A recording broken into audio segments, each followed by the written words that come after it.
Welcome to the Ricecast. I'm your host, Dan Pigsley. Sitting across from me is my friend and yours, Pastor Willy Rice. Pastor, welcome back to the podcast. I thought you were going to slap the table there. I thought about it, then I thought I'd get yelled at. So I was like, I'll just wait. I don't know. Yeah, it's good to be back after a little summer break with some of the things going on in the summer, and it's good to be back on the podcast here. It's great. So, we took the month of July off, and a lot happened in the month of July. You went on a trip, your study trip is in the month of July? Yeah, we do our little study retreat in July, and so for Cheryl and I, it's an important time. A lot of people pray for us as we plan out the year, and we get back, and then all the pastors, and we've done work before that, and then we all get back and kind of done, sketch out where we think the Lord is leading us to teach and the direction for the year ahead. So that's a big thing, but most people, that doesn't affect their lives right away, most of them. But there are a lot of big things like camp and trips and a lot of things that went on at Calvary, really all summer. It's been a fantastic summer here. And I got glasses over the summer. So there you go. I wanted to look more like you. That's what happened. Yeah. I didn't wear glasses till I was 40. I'm almost there. And right at 40, for some reason, I'm holding the book out like this and like, oh my goodness, I'm going to have to get glasses. That's what my wife told me the same thing. She said, Dan, you're embarrassing me. You have to go to the eye doctor. I said, okay. So it happens to all of us. Yep. So, to a lot of us anyway. And then one of my favorite, you actually tweeted this out in the month of July, and I thought it was so funny. So on July 27th, it was a historic day in Tampa Bay. It was the first time that we ever hit 100 degrees. That's right. And you were a little upset by it. I was, because, that's kind of a trivia question that most people don't know, and being a lifelong Tampa guy, I kind of like that, because they always talk, it's always hot in Tampa, and I go, it's never been 100 degrees. And, of course, it's been 100, if you're from South Carolina or Georgia or Tennessee and anywhere almost, it's probably, they've hit 100-degree temperatures. Yeah. And some routinely. Well, we never had hit 100, not in my lifetime. I think there was some record like in 1890, but it was east of Tampa, like in what is modern-day Brandon, if I remember right.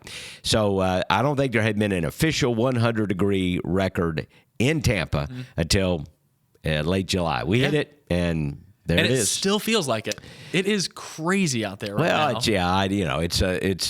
summer here, so it is supposed to be hot. But that was just one of those days. Everything just worked just right. There was no wind and no rain, and I guess we hit 100. But other than that, it's kind of normal. Yep. Hot and rainy August here. That's it. And then, so at the end of July, we went to camp. You mentioned that. And that's what I love. So I was in student ministry for a long time. And one of my favorite things in student ministry is when the senior pastor really spent his week with the students. And you are able to do that every year. And it's I didn't always do that, Dan. I got to, early on you do it all the time. And then after a while, other people, they don't need you.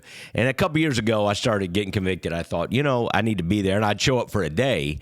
And then a couple years ago, I heard my friend Jimmy Scroggins say, hey, we don't send our kids to camp, we take them to camp. And I thought, I can work from there, a lot of my work, and our staff can do work, and we can do some meetings during the day when they're out doing other things, and let's go. And so we just spent the whole time there, and as I've said before, you get to have conversations with students that you don't get to have at any other place.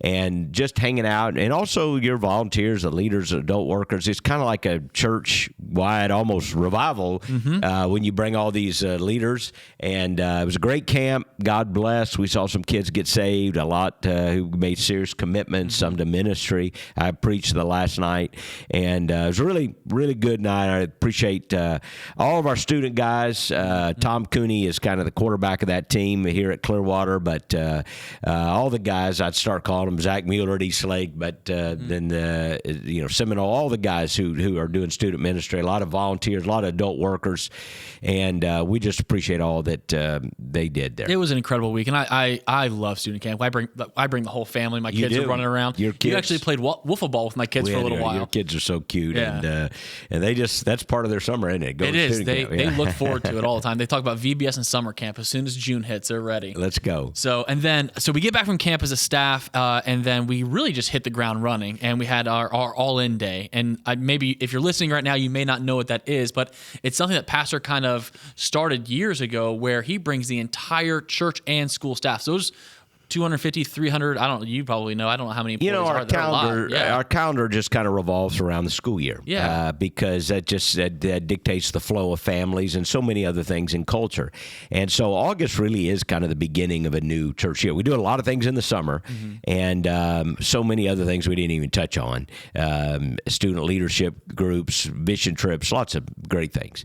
But when we get back in August, it's time to go, and so we do a couple of things. We got a couple of things coming up, which we'll talk about. But one of them, just so people know, is last week we call it All In Day, and it's the one day a year we have all the school staff, all the church ministry staff. We kind of close the office or have some volunteers sit in the front, but everybody who gets a paycheck here is required to be there, and many of our deacons take time off work to come also, and it's a really fun morning, a lot of esprit de corps, a lot of fun, a lot of laughter, but also some important conversations about what our values are, what we're trying to do, a reminder what our mission is. It's just kind of a reset every year, and sometimes there's a few new things here and there, but it was a great day. We did that. A lot of energy in that room, a lot of excitement for the year ahead. So that's one of those things we do. Lets us know, hey, here we go. Year's coming. And now school's been in session for about 3 days. It's nice to have some activity back on the Clearwater campus. It feels alive here now. Yeah, the CCHS started this week, and biggest classes ever. And so, cars everywhere, kids everywhere, lots of activity and lots of energy on the campus. I lost my parking spot, so I have to wait till next summer. But it's been great. So that's really what we've been doing for the past month. And now we're here. We're back at it. We're looking forward to what's coming next. And you had this incredible idea that I would love for you to talk about as we look towards what we're doing for our church series for the next few weeks in the month of August. And you named this series Peculiar People. Where did that come from? What's the idea behind it? Well, it comes from 1 Peter 2. We started looking at 1 Peter 2, 1 through 10. And to back up just a bit, people notice this. Most years, and there have been some outlier years, but we kind of take a series in August around this time, and people are paying attention to remind everybody what the mission, the purpose of our church is, who we are and what we're doing. It's just a good reminder. So I'm always looking for what text helps us reinforce that. And there's so many, of course. We've taught through last year. We were in Acts. We really did a long series from Acts last year, and we've done other things. But I really got to looking at 1 Peter 2, 1 through 10, which is a great passage. A couple years ago, we preached through the whole book of 1 Peter, but we did the whole book, so we didn't really just sit on those 10 verses in chapter 2. We touched on them. But there's some great stuff in those verses. And so sometimes I like to take just a section of Scripture and do a deeper dive. Like, let's go deep. And so we're doing 3 sermons from 1 Peter 2, 1 through 10. The word peculiar people, peculiar is a word in the King James translation. I think it's verse 9. And it talks about, the CSB says something like God's own special possession. But that word, it takes a couple English words to translate that Greek word, is translated in the King James. The old King James was peculiar, a peculiar people. Well, most modern translations don't use that word because there's an oddity that is connected with the word peculiar. That's kind of the synonym, odd, strange, and not in a good way.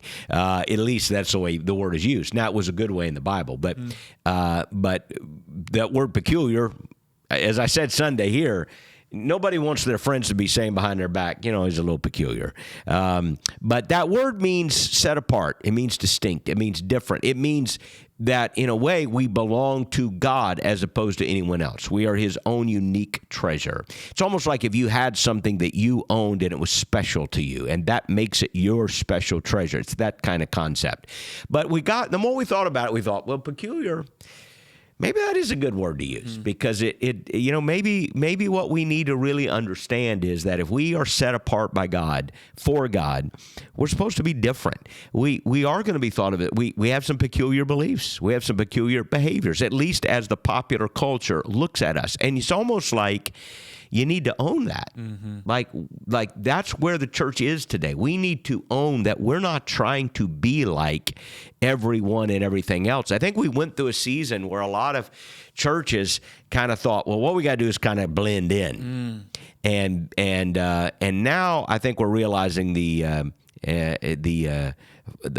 problem with that, and there's a lot of problems with that. But I think there's this growing hunger. We need to be peculiar. We need to be peculiar. We need to be set apart. We need to be different. And if people think we're a little weird or odd, you know what? Okay, we'll own that if it's being peculiar for the right reason. So what does it mean, the whole series, these 3 messages, what does it mean to be peculiar? What does it mean to belong to God in a very special way and to live in a way that fulfills the purpose of God? I want to back up just a little bit because I love that I did the same thing at Seminole on Sunday. Actually, I did the same thing at chapel yesterday. I spoke in chapel yesterday, and this idea of peculiar, we do automatically think of odd. And one of the stories I like to share actually happened to my family a few weeks ago. We're in Target. We're actually buying stuff for camp, and Sarah, she's 5 months pregnant. I've got all the little pigs running around. There's 4 of them running around. And so, but when you're out in town, you want to be courteous of other people. Yes. And so this young woman was behind Sarah and I in an aisle at Target. And she was pushing a stroller. Yeah. And so I, kind of pushed Sarah to the side. I was like, hey, let this, individual go by. She's, pushing a stroller. Turn around, there's a dog in the stroller. I was like, this is just, that's when we think peculiar, that's what we think. Just little odd things. And again, if you're one of those that pushes your dog in a stroller, I love you. I think it's awesome. It's just, it can be a little peculiar. It struck you as strange. Yeah. But that's not what we're saying when we say peculiar people. It's like, it's honestly, we are called to be set apart. I want to unpack one thing you just said. You had this movement in the church where we wanted to blend in. We thought, hey, if we just look like everybody else, maybe that'll be attractive enough for people to come into our doors. And here's the crazy thing. It kind of worked for a second. It was like a firework, right? But fireworks are really cool for a moment, and then they go away. That's a good illustration there. I'm thinking a lot and even trying to do some writing on some of the flaws inherent in the church growth movement, which was really dominant in evangelical culture for, well, maybe almost half a century. Especially in the latter part of the 20th century. But I also think even still some of the things we are doing is a result of that growth mindset. And the church growth mindset was bigger is better. Bigger equals better. If you're winning, you're going to get bigger. And we can unpack that and don't have time to go into all that. But in order to get bigger, then there was this emphasis on, hey, let's be attractive. Let's kind of the whole music thing. Let's sound more like the top 40 radio. Let's dress that way. Let's do our worship that way. And again, there are some things in that are positive and good. I'm not trying to critique every bit of it. And even some of the motives were to, hey, we think this is going to help us reach people. And it did work for a minute because in a very in a culture that still had a lot of residual Christian affinity, what one author, Aaron Wren, calls neutral world. Where there was still the idea that Christianity was a good option among several options, and there was a positive world when it was seen as the positive option. Then there was a neutral world; it's one option among many, and then but then we entered into the 20 teens into what he calls negative world, where it was perceived by the popular culture to be a negative. To be a Christian is almost to be bigoted, to be thought of as narrow-minded, and as we made that transition from neutral world into negative world, the real dangers of the church growth movement, I think, were exposed. First of all, it quit working as well. We realized people did not want the church to be like everything else. Right. That wasn't, who cares? They're not impressed. And because there is a negative view of the church by the popular culture, that doesn't bridge any gap. It might have bridged a gap in neutral world, but it wasn't bridging a gap in negative world. And what you had given away is the distinctiveness of the church, the distinctive conviction, the distinctive voice, even the distinctive, if I would say it, feel to our worship, our practices, and who we were. And so you look at it and you go, what makes this different? Why should I go? Why should I be a part of this? It's not peculiar. It feels like everything else. And I think then you begin to realize, wait a second, that we were never called to blend in. We were called to be set apart. And again, it doesn't mean, Dan, that there aren't things that we do on purpose to make sure we're communicating well, that we're being very attractional in the best sense of the word, that we're kind, we're courteous, we have good signage, we take care of our guests, we are pleasant. All those things are actually very good things that churches need to be cognizant of.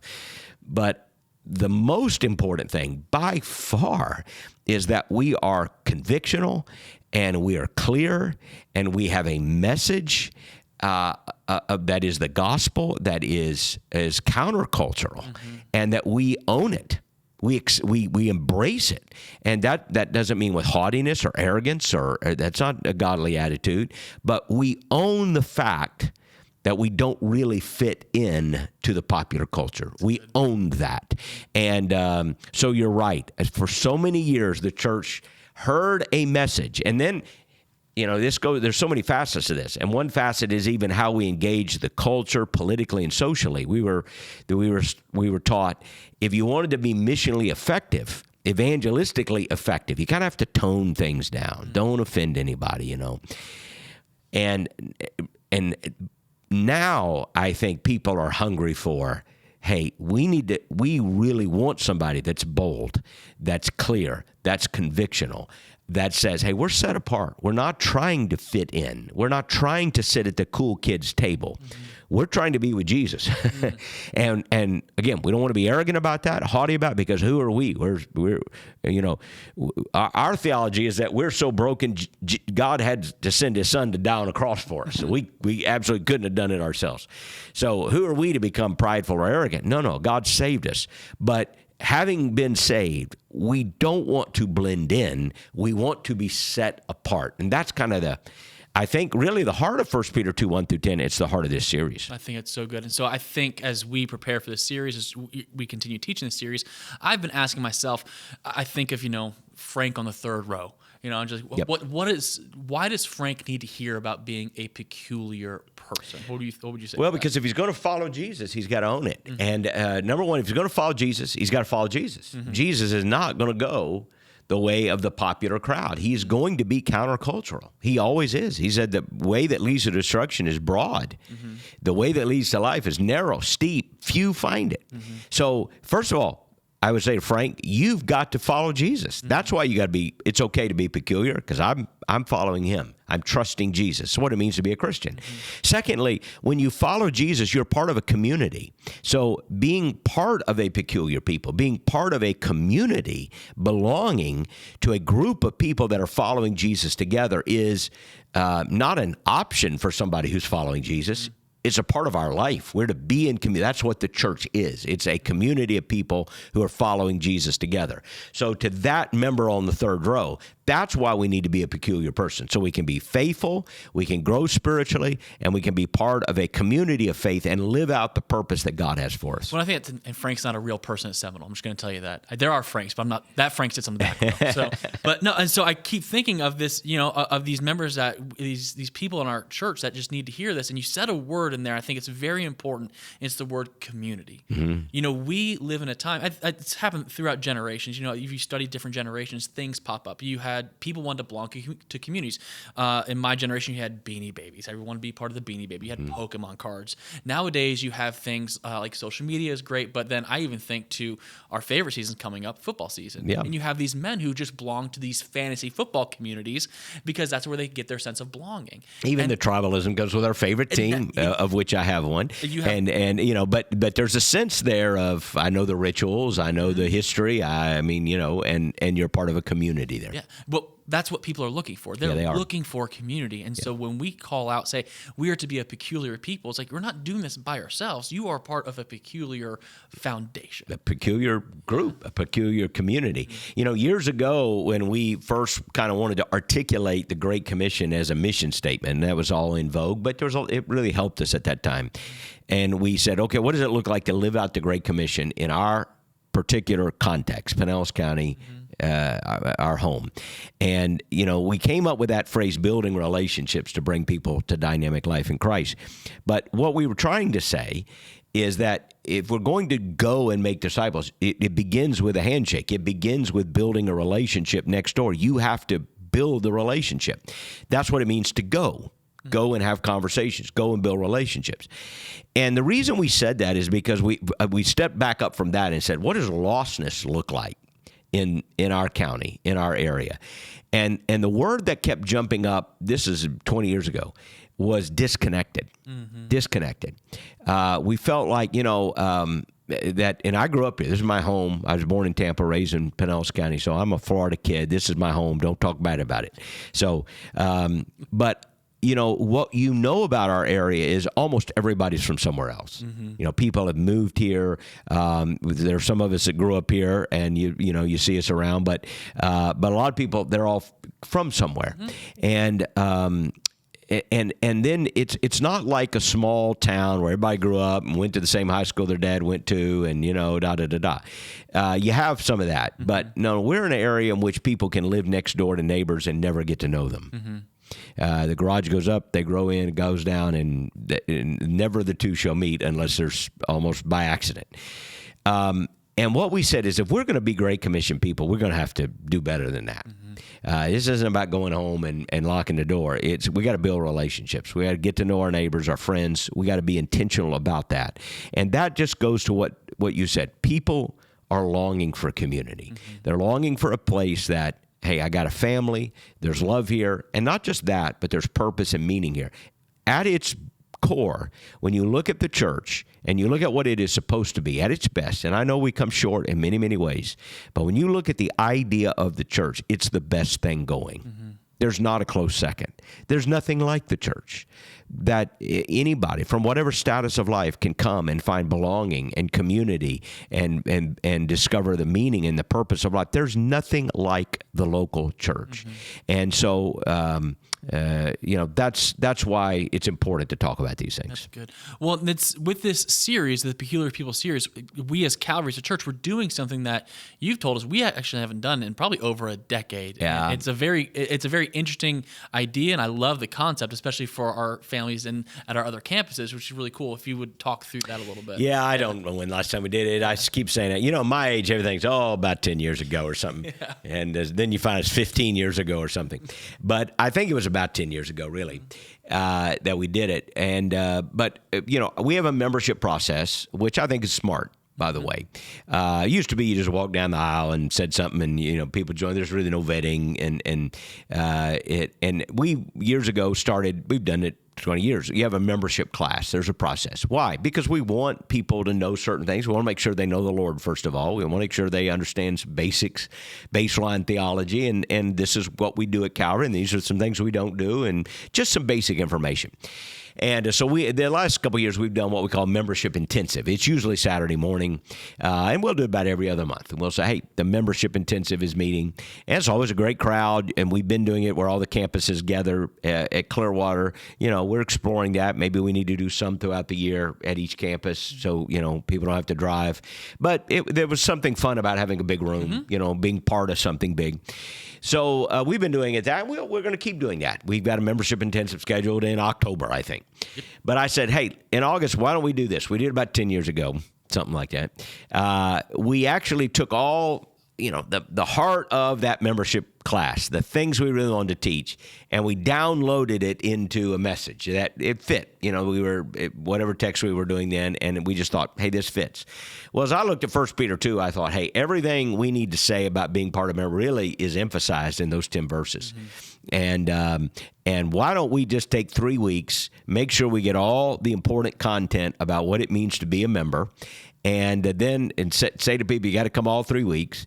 And then on the third week, we'll have membership cards there on Sunday morning, and we're going to talk about it very, very clearly. And so on the last week, which is August, whatever it is, 24th, sure, we'll actually, at every one of our campuses, walk them through what it means to be a part of Calvary, help them understand how to take that step. We've got some handouts for them in case they fell asleep in one of the sermons or maybe missed one. Right. Hopefully they didn't miss any, But we'll have some handouts so they have the information. Kind of review it and give you a chance, if you're there on August 24th and online also, if for some reason you're not there, but to give you a chance to say, I want to be a member here.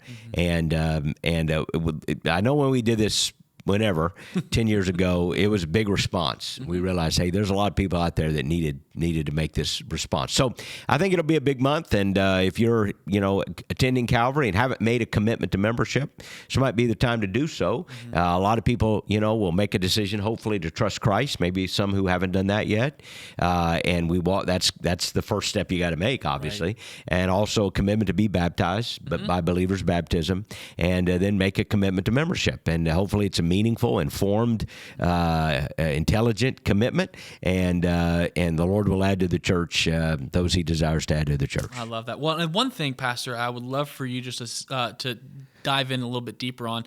I've had friends in my past, even I know people that are at churches right now where they would say, well, I go to church, but I'm not a member. Yeah. I don't want to do the class. I don't see any biblical reason for me to be a member. What would you say to that individual? Well, the difference between an attender and a member is a level of commitment. It's just our way of saying and our way of formalizing a process where you say, you know what? I'm with you. I believe the same thing. I will make a commitment to go with you. And I agree in the sense that I understand why some people are reticent to make commitments today. You get asked to join everything. You get asked to join the drugstore. You go to and they want you to join something. And you're just trying to buy a shirt somewhere. Oh, no, you got to join this. I'm like, I can't even keep track of it. Can I just buy the shirt? No, you got to have an email and Social Security and fingerprints and everything else. So I just wanted the shirt. So I get why people are reluctant to make commitments. But you know what? I can tell everything important about your life by asking, what are you committed to? And there are some commitments you need to make in life. You need to make a commitment to Jesus. You need to make a commitment or a covenant. One of our pastors was talking about 3 covenants. A covenant to Jesus. I'm making a commitment to follow Jesus. A commitment to your family, obviously. If you're married, to your spouse, your children, you make a commitment. And then you need to make a commitment to your church to say, you know what, I'm a part of this body. And what it does is it brings me into some level of accountability, brings me under the authority of the pastors. That is my pastor. It brings me under the authority of other members in my life. It opens the door to say, hey, speak into my life. If there's something there I need to be reproved of, I need your help. I want to be committed here financially. It's a level of commitment. And there are just some things in life that if you want to see good things happen, you got to make a commitment. So I really think you should be committed and say, man, I'm in. And you know what? We're going to do a thing in the last week. This will be a sneak peek. We haven't made this public yet, but I'm really excited about it. One of our guys, my brother actually dug it up. I've read it before, but he went back and said, hey, have you read that covenant?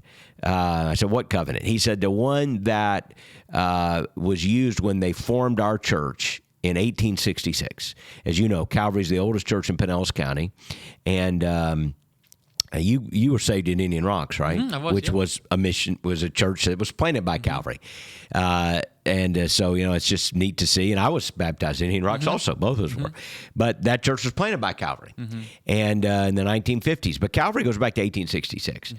Before there was a city of Clearwater, before there was a school, a hospital, newspaper, there was a church, and it was called the Midway Baptist Church then, and then it later became the First Baptist Church of Clearwater, and began operating as Calvary Baptist Church way back in the 1920s. But they wrote a covenant. And it was just a handful of members. I got to go back and count how many. I think less than 40. But they made a covenant, and I said, well, read that to us. Maybe it's kind of outdated, old, language, whatever. And we read it, and I think everybody in the room, when he read it, we just our jaw dropped. And I thought, that's better than anything we've written. I'll tell you that. We're going to start using that again because it was a great covenant. In fact, I was moved when I read it. I thought those people were saying, we're serious about this. We're committing to each other, and we're committing to the gospel, and we're committing to a work. You can count on me. I can count on you. We're in this together. You don't want to go to battle without commitment. You want to go to battle with soldiers and you don't know if they're really in or not. No, you want people committed, right? And we need to be in community with people that have a level of commitment to each other, to the Lord, and to the mission. So we're going to actually read that church covenant in the last week and actually hand it out because we think it's so good. We want people to see it again and say, look, 1866, there were some people that were serious about making a commitment. And look at what happened. hey, we need to be just as serious today. In fact, maybe more serious today. And so let's make that commitment together. I love that. Well, it's like you look back almost 160 years ago, and we get to be part of this huge legacy of commitment. And that's really what we're focusing on when we're talking about being a peculiar people, is we are focusing on a legacy of commitment here at Calvary. And that's what this series is really pushing us towards. And it's been challenging so far. We're only 1 week in, but this week we talk about the cornerstone of that commitment. The foundation and some of the beliefs and the convictions. And it goes back. I want our people to understand you're part of a movement. It doesn't go back 160 years. It goes back to Jesus, the time of Christ. It really does. We can talk church history sometime, but don't let anybody tell you, oh no, you guys were founded later or something like that. No. The Church of Jesus was founded by Jesus, and that movement has just grown, and there are many expressions institutionally and organizationally, and I reject any one group, respectfully, any one group that just says, oh no, we're the one. No, you may be part of the church, but the church is the people who follow Jesus, believe the Bible, the Holy Spirit has set them apart, and they are pursuing faith in Christ, pursuing obedience to Christ, they are pursuing the mission of Christ, and they're doing it together. That's what the church is. That's good. Well, Pastor, I'm glad to be back with you. I love, we took that month off, and it was a good month, but now we're here. We're middle of August. Great series. I would challenge anyone who's listening right now, if you haven't been plugging in, it's a great series to jump back into as you learn more about what it means to be the church and what we really do here at Calvary. Because even within this series, you mentioned it, we're talking about our values. We're talking about our convictions as a church, and I think it's important for all of us to be refreshed or just to hear for the first time. And then, obviously, very soon, we get to talk about football again. Yep, we get to start making predictions and commiserating and expressing our grief and sorrow and all that sort of thing. But my favorite sport for sure. I love a lot of them, and baseball and all that. Especially all our teams here at Calvary. I love watching all those young people play. And our football team actually begins this week. Preseason game Friday night against Largo. That's Anthony Russo's school, isn't it? Yeah, I called him. He said he's not going to go. Anthony Russo is a big graduate of Largo. The Packers. The Packers. Good for them. The Packers. And here's an interesting tidbit. I went to Seminole High School, and they were rivals for a while. Seminole wasn't all that good, but for a while, that was a big rivalry, and Largo was also a big rival. Clearwater, that was their biggest one, but we wanted to beat Largo at Seminole. And so I always wondered why the Packers, which was because of the fruit packing that used to go on in Largo. So they were fruit packers. And in Green Bay, that was a different kind of packing. Right. I don't know what they packed up there, but cheese. It was, well, maybe so, but here it was the fruit. They were the packers, and right down the road they used to pack a lot of citrus and ship it out. No, it's all gone now. But they had the pig on their helmet. Now I don't know if they still do, but it was just like the Arkansas pig. Now they're blue and gold. Blue and kind of a blue and gold color scheme. But they had this pig on their helmet, and I just for years thought, well, I guess Packers have something to do with pigs. I don't. Packers pigs. And it was only a few years ago I learned that I think it was the first football coach at Largo was an Arkansas guy. Interesting. He was an Arkansas guy, moved here, and he liked that logo. So he had nothing to do with the Packers, had nothing to do with Largo, although I guess way back when we had some hogs running through Pinellas County, but he just liked the logo from Arkansas. Interesting. So he just put it on there, and there it is. Well, let's go back. Let's just say you were the one that really started the school. Would they have a Gator logo? I don't know. Maybe. Probably. Probably. Well, Pastor, I look forward to seeing you here on the podcast some more. We'll dive into some deep stuff over the next few weeks, but it's good just to sit back, relax, get to hear from you again, get to hear about what's coming up. Anything coming up here you want to let people know about? We have beach baptism coming up in September. Yeah, a lot of things we'll talk about. These next few weeks. Beach baptism in September. We've got our vision rally. I guess I would say that is Sunday night, which is a big time.